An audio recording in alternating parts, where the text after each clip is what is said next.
Truth Espresso, episode 63. Face it, we all would rather sleep in this morning.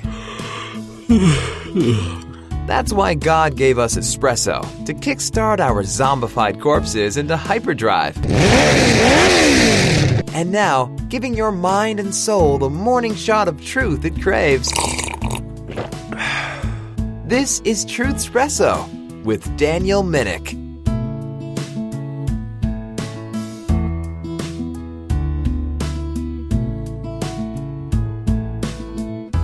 Hey friends, this is Daniel Minnick, your host of Truth Espresso. Welcome to this exciting episode where we talk about democracy. Oh boy, democracy. And as I was scouring articles from Google News, I noticed that the word democracy seems to be a big buzzword today as we're heading toward the election. And no doubt the word democracy is important because isn't that what an election is? It is an exercise in democracy. And as I see the headlines, one from Politico entitled, "Trump is winning the psychological war on democracy," and from Science magazine, how democracies are now backsliding in countries from Russia to the United States. From New York Magazine, many GOP voters value America's whiteness more than its democracy. From The Hill, future of democracy is on the ballot, but what about the future of Americans? And so, as many Americans are preparing to exercise their right to vote for the highest office in the land in a matter of months as the climate's going to change, and 2020 has certainly showed that it's a year of lots of weird stuff, and as we've been through lockdowns that don't really seem to be very democratic, by the way, because of this COVID-19 pandemic. A lot of politics surrounding the term democracy has come up, and no doubt, over time, over the years, the word democracy has seen its definition changed over time. And so the purpose of this episode is to ask the question, is democracy biblical? Now, I know that when we talk about the word democracy and we call the United States a democracy now, although the founding fathers, many of them, would probably not use that word to refer to the United States in its form of government that they intended to establish, let's talk about democracy in its purest form. Yes, most countries that are officially recognized as democracy are not what we would consider a pure democracy, where everything is determined by popular vote, not by proxy of popular vote, not that people vote for a person with power who could then turn around and betray them or act as a dictator. But what is democracy? What is a pure democracy? Just what does the word democracy mean? And is it something that the Bible would support? Now, first of all, we're going to define just what is democracy. Then we're going to move on to answer the question, what's all the hoopla about democracy and why is democracy appealing to many people? And then, in this episode, last but not least, we are going to answer the question, is democracy biblical? And so, first of all, what is democracy? Well, let's examine the word democracy itself. The word democracy comes from the combination of a prefix and a suffix. The word demo means people. Now, this is not what we normally think of when we are, say, working at the office and we need to present something and we call it a demo.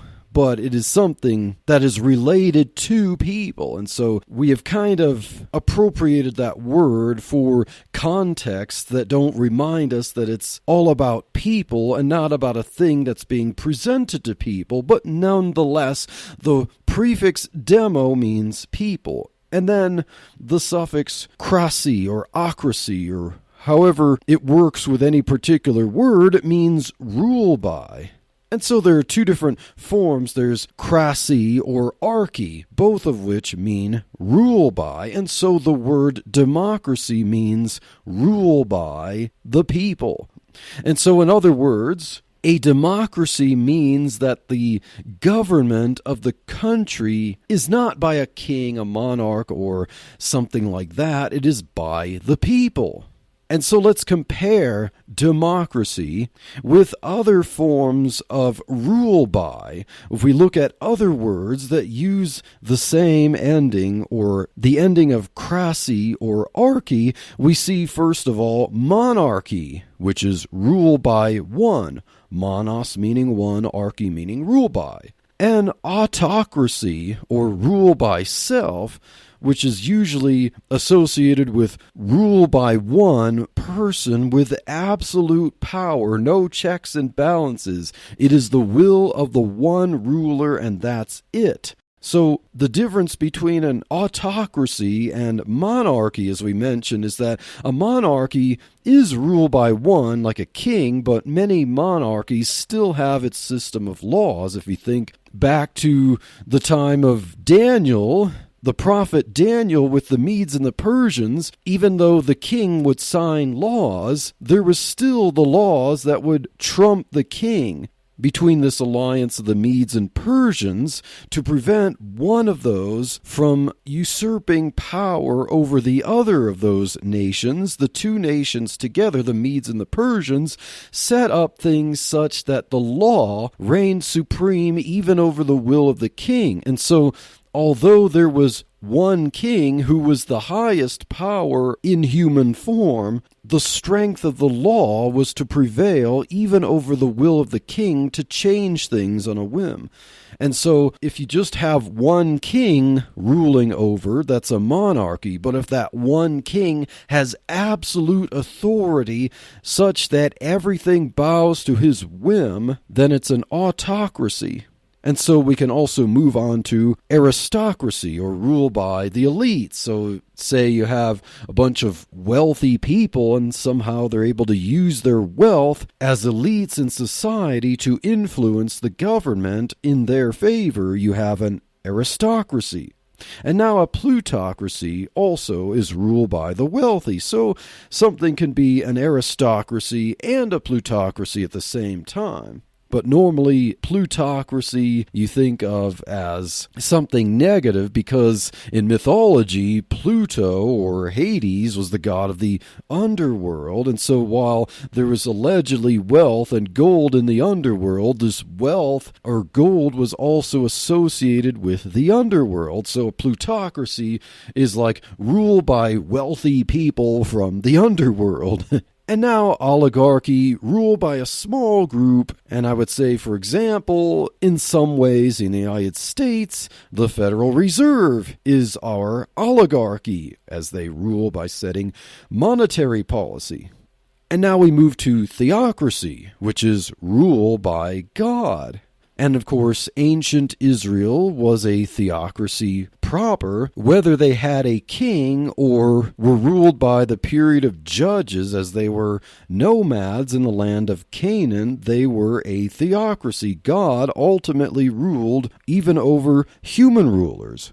And now we also have mobocracy, or rule by a mob. So if you think of a mafia running rampant and spreading terror and setting rules such that they control even what the police and the mayor do by their fear, and really the mafia rule from the underground, that would be a mobocracy. And a mob could represent enough people who could impose their will on other people. As there is strength in numbers, when you organize a mob, you can really spread terror and submit people to your will when they're not prepared to deal with the mob. And so that's a mobocracy. And so we see that there's different governmental structures according to these terms. But we are going to deal with democracy, at least in the purest form, although we might make allusions to how democracy relates to the United States. The United States is not and has never been properly a pure democracy. But why is this concept of a democracy appealing? Well, number one reason for why democracy is indeed appealing, I admit for good reason. Number one, power is allegedly not concentrated in the hands of a few or one, like an oligarchy or a monarchy, or an aristocracy, or a plutocracy, or a mobocracy, or an autarky, or an autocracy. There is no king to act in his own interests against the interests of the people. And so, for example, if we look at King Rehoboam in the Bible, as he had his advisors, and the young advisor, sounds familiar, the young advisor wanted the king to raise taxes and be a stronger burden on the people. But the older advisors told King Rehoboam to relieve burdens from the people and relieve taxes. But Rehoboam listened to the younger advisors, and he said that his little finger, his pinky, is thicker than his father's loins. And so a democracy appears to be a solution to that. A democracy does not concentrate the power of taxation and law in the hands of a few or one person.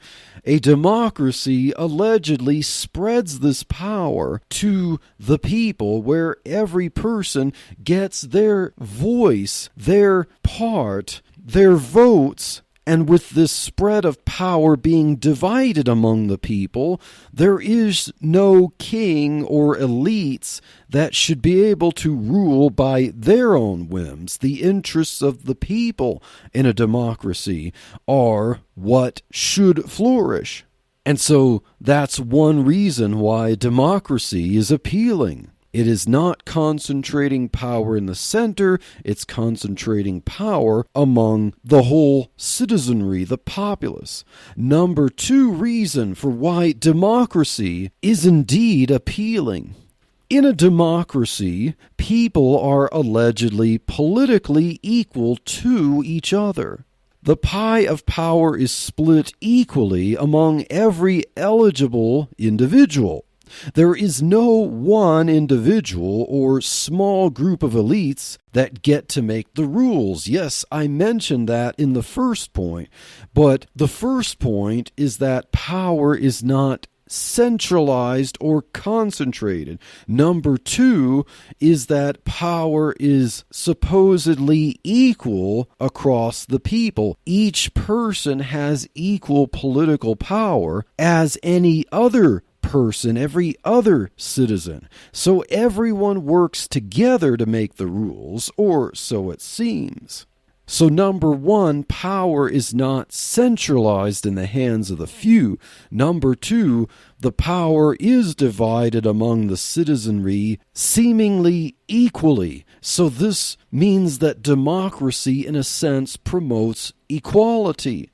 And where in a monarchy, the king would definitely not be equal with the citizenry, in a democracy, the power makes everyone equal to each other. And so that is definitely an appealing reason for democracy. Number three, nothing becomes law unless a majority agrees. And so, as we examined the case of King Rehoboam, because he wanted to increase taxes, therefore taxes were increased.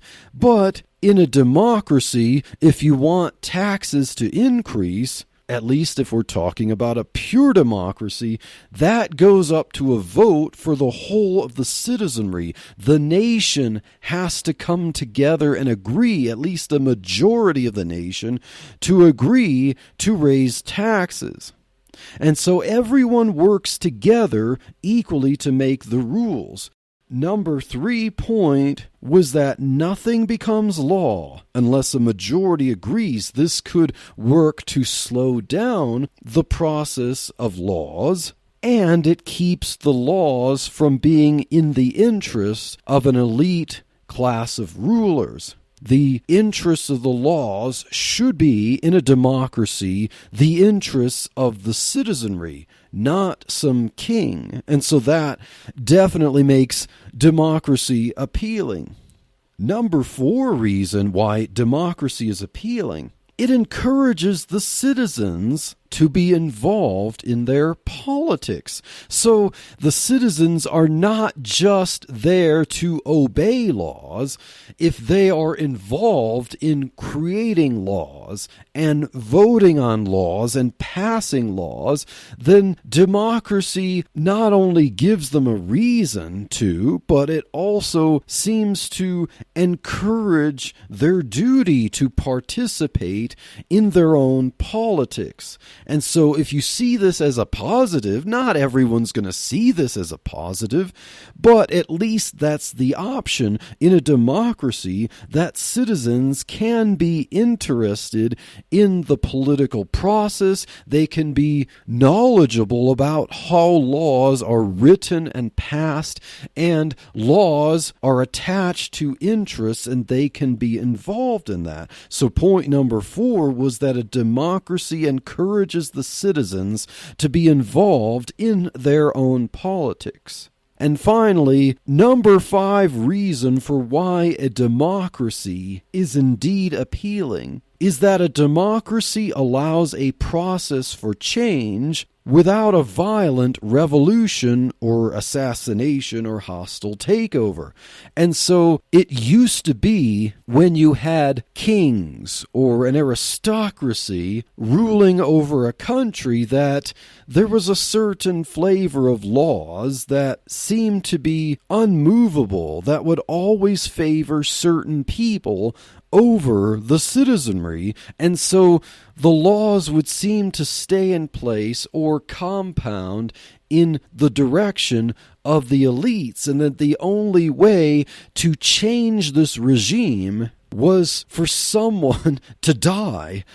Either an uprising among the citizenry to go threaten and take out and assassinate the king and install a new ruler who had a different will, or foreigners would come and take over the nation because the nation was being hostile to other nations. And so regime change was normally met with violence, but with a democracy, it should be more civilized, such that if you want change, the change is proposed as an issue on a ballot, and if enough people support that, then the change gets passed without anyone having to kill anyone else. And so, for the sake of human dignity or keeping people alive, avoiding bloodshed, that is definitely an appealing prospect of democracy.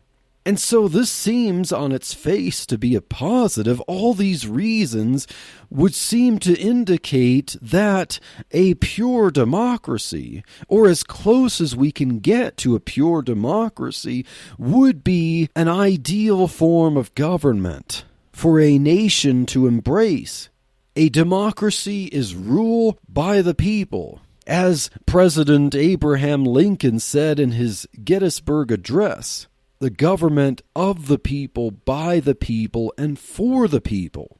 And so Abraham Lincoln, even though he was the president, he seemed to suggest that the government was in some sense a democracy. And if the democracy is ruled by the people, then a democracy would be seemingly the will of the people. And what really would be closer to the will of the people than something on which at least most would agree?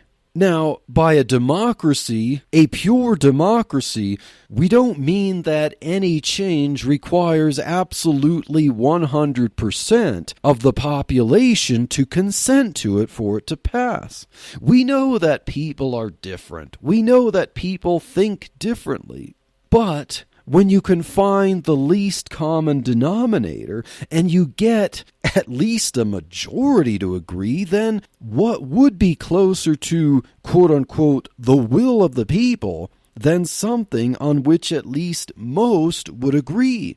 You know, there will always be those few stragglers who just can't get with the flow. There's always a few people who have their distant, fringe, weird beliefs that are not in lockstep with the way most people think.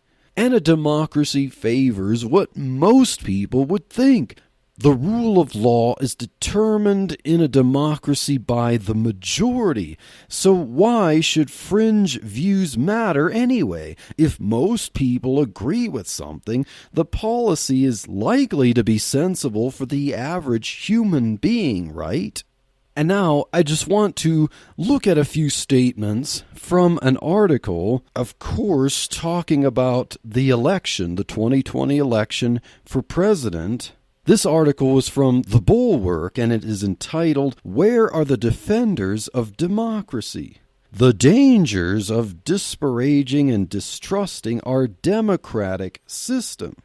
And so the author of this article seems to be frustrated at the fact that, at least according to what he observed in the language of the Democrat Party convention and the Republican Party convention, their speeches differed in that the Democrat Party convention naturally seemed to emphasize the word democracy, and the Republican Party convention didn't seem to emphasize democracy so much, but seemed to emphasize their historic values that would seem to be related to what would be termed a republic, naturally. So according to the article, quote, "On every day of their convention, Democrats professed allegiance and commitment to democracy. They urged voters to turn out and vote as if the survival of our political system were on the ballot. Former President Barack Obama warned his listeners that they needed to act to, quote, give our democracy new meaning, unquote." Unquote from the article. And so the author of this article, obviously favoring the Democrats, is urging the reader to worry that the 2020 election will turn the tide of whether we can maintain our semblance of democracy or whether our democracy is under threat by the Republican Party. And President Donald Trump in particular, if he were to get reelected. So, quote from the article, "Among Republicans, by contrast, the word democracy was barely uttered.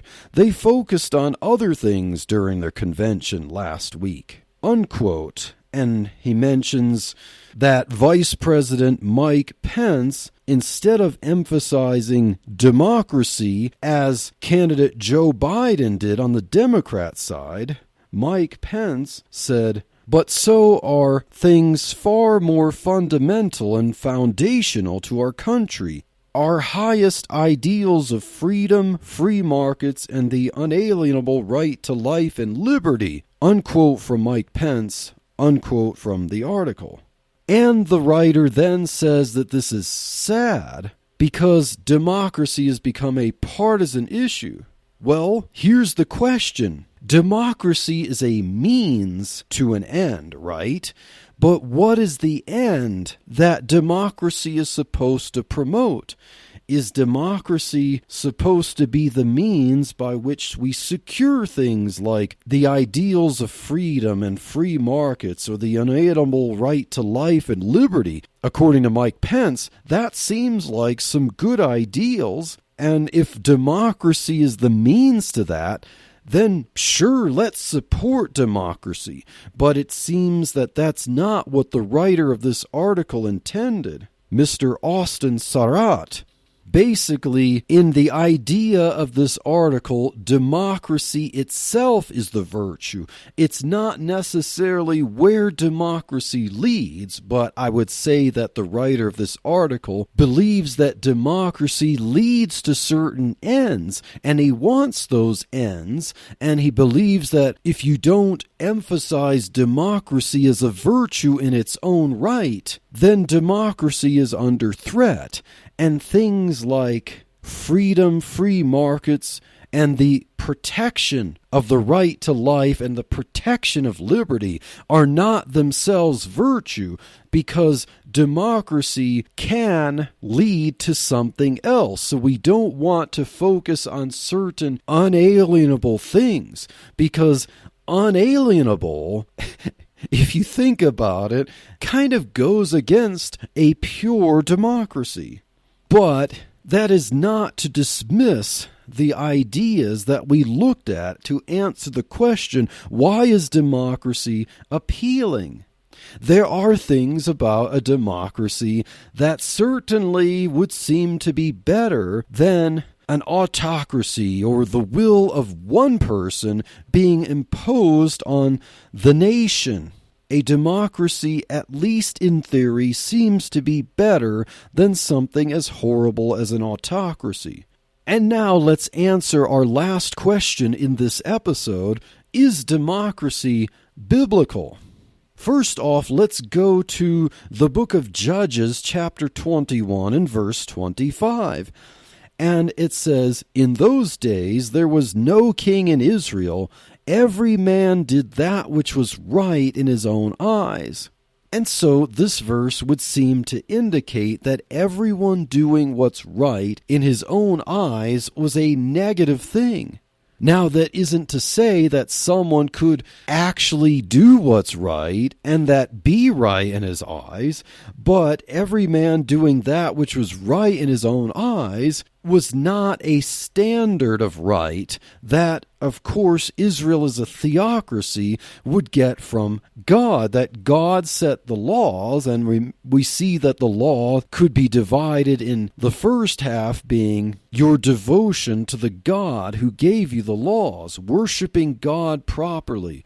And then the second half of the Decalogue, the 10 Commandments that God gave to Moses, would be the laws of how people are to treat other people. And those laws seem to be according to unalienable rights. You have the command, do not steal, do not kill, do not lie, do not commit adultery, and do not covet.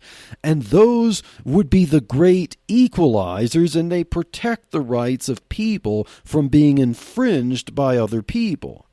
But in the sad statement of Judges 21:25, it says that every man did that which was right in his own eyes.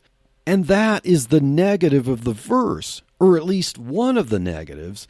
It says, in those days there was no king in Israel. Now, is that supposed to be a negative? Like, because everyone did that which was right in their own eyes, did they need a king to prevent that? Remember, this is the time of the judges, and if we remember in 1 Samuel chapter 8, the Israelites complained to Samuel that they wanted a king to be like other nations. Now, the law that God gave did not say you must have a king. It did prophesy in Deuteronomy 17 that the people would want a king, and then God gave them rules. If you do set up a king, the king is not allowed to do this and that. But the people in 1 Samuel chapter 8 wanted a king to be like other nations, and Samuel was distressed about this. And he asked God about it, and God said, "Sure, hearken to their voice and set them up a king." And he said that they rejected him, God, by wanting a king. And so when we look at Judges 21:25, this shows the depraved heart of the people. They did that which was right in their own eyes, not according to the laws of God that promote unalienable rights and protect people from aggressing against each other. And it seems that the reason they did this was also linked to the fact that they didn't have a king, but their solution was not, we don't need a king, let's get back to God's law. They wanted a king eventually to be like other nations. They rejected God's laws. And so Judges 21:25 is not saying to avoid anarchy, you must set up a king. No, it is a sad thing that the Israelites could not be satisfied unless they either did what was right in their own eyes or set up a king. But they didn't seem to want some kind of unchanging law from God that set up inalienable rights and said, you will not steal, you will not kill, you will not commit adultery. That's too hard, that's too set in stone, literally. We want a human ruler that we can be proud of, and we want to trust in humanity, is what the Israelites were doing at this time. Accordingly, Proverbs 14:12 says, there is a way which seemeth right unto a man, but the end thereof are the ways of death. And so let's apply that also to the question of a democracy. Everyone could be voting for what seems right to them, even if they're not aware of or they ignore the fact that the end of that results in their death or their destruction. So it is not all about a way that seems right and that you get the power to make that happen or at least voice your vote. It's about what way is actually right. And as the founding fathers made clear, that even in parts of the republic where the people would get a vote, they believed that the government would not last unless there was a virtue among the people. The people had to understand certain fundamental principles of morality and virtue and individual liberty and self-sufficiency and reliance before they should vote on things. Micah chapter 2 and verse 2 says, and they covet fields, and take them by violence, and houses, and take them away. So they oppress a man and his house, even a man and his heritage. Now, what does this verse have to do with democracy, Daniel? You did make the case that one of the appealing points of democracy was that a regime change would not happen by violence. Yes. But I'm not just talking about a regime change, I'm talking about the laws. Now, let's say that a democracy results in people enforcing a particular law. Now, that law would result in violence if it said this person must give up this house or this property to this community. And if that person didn't want to give it up because that person believed that he had the fundamental human right to property, that he cultivated and earned it and inherited it, a democracy could make it so that enough people could vote to take away someone's land, and it would be taken away by violence as law enforcement enforced the law against that person. And so a pure democracy does not seem to fit with Micah 2:2, because this is a negative thing, this is a bad thing, that people oppress each other to take away their property by force. And if it's imposed in law, it would be taken by force. Just because something is passed as a law does not mean that it's just. Exodus chapter 20 and verse 13. As we mentioned the 10 Commandments before, according to God's law, thou shalt not kill. Thou shalt not commit adultery. Thou shalt not steal. Thou shalt not bear false witness against thy neighbor. Thou shalt not covet thy neighbor's house. Thou shalt not covet thy neighbor's wife, nor his manservant, nor his maidservant, nor his ox, nor his ass or donkey, nor anything that is thy neighbor's. Now, these laws set in stone by God were something that reflects absolute morality, and that these things are not supposed to change. Because, remember, Genesis 9:6 said, if man sheds man's blood, by man shall his blood be shed, because in the image of God he created man. And so there are certain rules that are fundamental to humanity. But what about democracy? In a pure democracy, everything is up in the air. As long as a majority votes on something, it could violate the rights and protections, the law of God that he gave to humanity, that they should not aggress against each other. They should not violate each other. They should not steal from one another. Neither should they even covet. But we find very often in a democracy that people can vote on things if they're not informed and trained in virtue and truth. They can vote based on coveting things that other people have. And so in a pure democracy, people can vote for laws that go against God's absolute laws.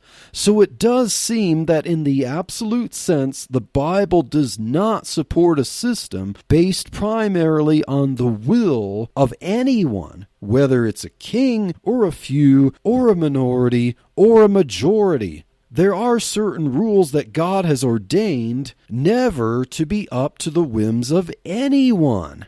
If 51% or even 90% or even 100% of the people agree on a vote, that still doesn't make it right in God's eyes.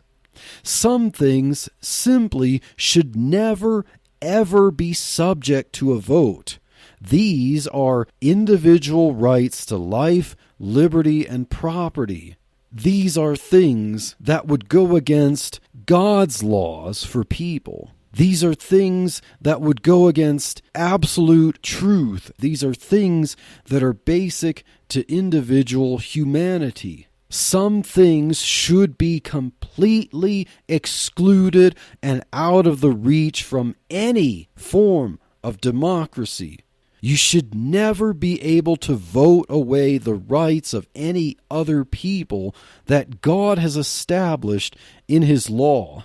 So while we see things that are appealing about a democracy versus other older forms of government, we should recognize that a pure democracy in its ideal is not really biblical in the absolute sense, because a democracy should never be able to vote away the laws of God.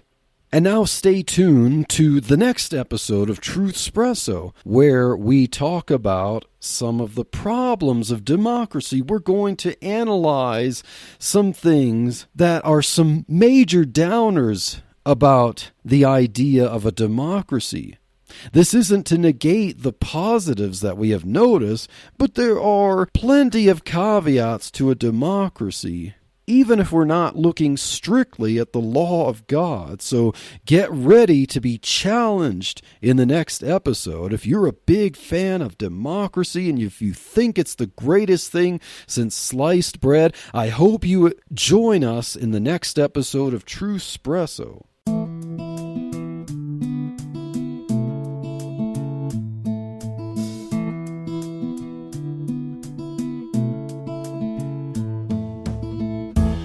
Thank you for waking up with Truthspresso. Good morning, and God bless your day. Hey friends, Daniel Minnick here again. If you liked waking up to this episode of Truthspresso, I would really appreciate it if you would rate it on Apple Podcasts, Stitcher, or whatever application you use to listen to Truthspresso.